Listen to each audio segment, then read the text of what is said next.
Protests against Black Lives Matter rallies, swastikas showing up at the Anne Frank Memorial, white men in white masks, Patriot Front, showing up at a Pride festival in Coeur d'Alene. Extremists and hate groups have ties to Idaho that go way back beyond what we've seen over the last 2 years. Human rights, or the protection of, get spotlighted during incidents like these, and it's not uncommon for folks, and us exactly, to turn to the Wassmuth Center for Human Rights to get some perspective.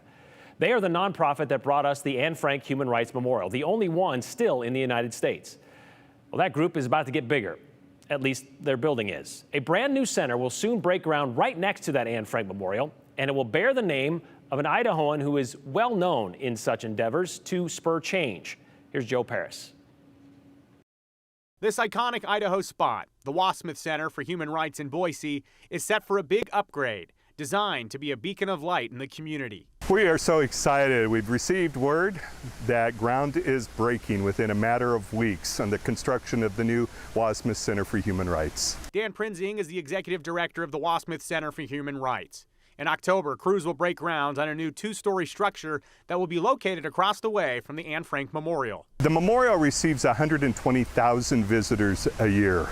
Now, when visitors come, and they'll see that education center with that welcoming, come on in, let's continue a conversation. And I think what that's going to do, not only in framing in Idaho's capital city, in the state at large and in the nation, that here is a commitment to education. It is devoted to education, and it is the power of human rights education in changing hearts and minds. Having a physical space to talk about serious issues facing our world and community is a major step to creating change. Change that Prinzing says is to foster a climate and culture of upstanders who embrace respect, compassion, equality, and justice for all. It's where do we amplify those voices of good? And in times of darkness, and when hate begins to pull at us in the community, the Wassmuth Center has always stood as that beacon, place where we can amplify the voices of good, stand a little taller, get a little louder, and really echo the words out of Anne's diary, that yes, no need to wait a moment. We can start now, start slowly changing the world. The Education Center is slated to open in August of 2023. Before it can open, though, it needs a name. And that name is now selected, chosen for an Idahoan who made human rights a focus of their career. Recently, in conversation with former Idaho Governor Philip E. Batt, his wife Francine, we are going to name the building the Philip E. Batt Building. We caught up with Governor Batt earlier this year when he celebrated his 95th birthday, a celebration that included former Idaho leaders, movers, and shakers. Prinzing says when you reflect on Batt's life, like they did at his birthday, it's clear his name is perfect to join people like Marilyn Schuler and Bill Wassmuth as Idaho leaders who embody embracing human rights. It really is a tribute to Governor Batt's commitment to human rights in Idaho. You know, when we look at when he was in the legislature, starting the Idaho Commission for Human Rights, legislation to protect farm workers. It is his personal and professional commitment to human rights that is the legacy he has left, and what a fitting tribute as folks step into the memorial, into the center, and to see the governor's name right there in association. Well, I love Idaho so much, and we are the best people as well as the best state.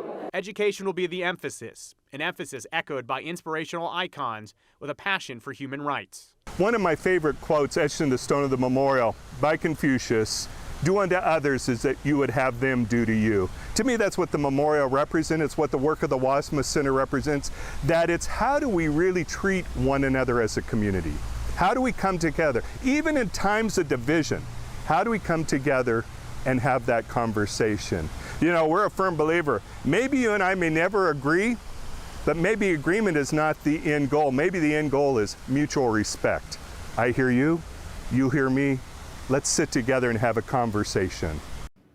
So again, they're going to actually start the actual construction in a matter of weeks, and Dan Prinzing telling me they're hoping they may even be ahead of schedule. The goal, though, is to have it open next August. And Brian, of course, next August there'll be a big ceremony, and there'll be a lot that goes into it. But I mean, that's a big deal to have a building at the Human Rights Center and Memorial here in Boise named after Phil Batt, former governor of Idaho. An onion farmer from Wilder became the 29th governor of the state of Idaho, and then only the third to receive the Idaho Medal of Achievement. So, I mean, it's well-earned and well-deserved, obviously. And there's a clear reason as why he's getting this honor. This isn't just a random, let's pick a name. I mean, Right. Phil Batt is very well respected, and the work he's done in terms of human rights, you heard Dan Prinzing talk about it, very impressive. All right. Thank you very much, Joe.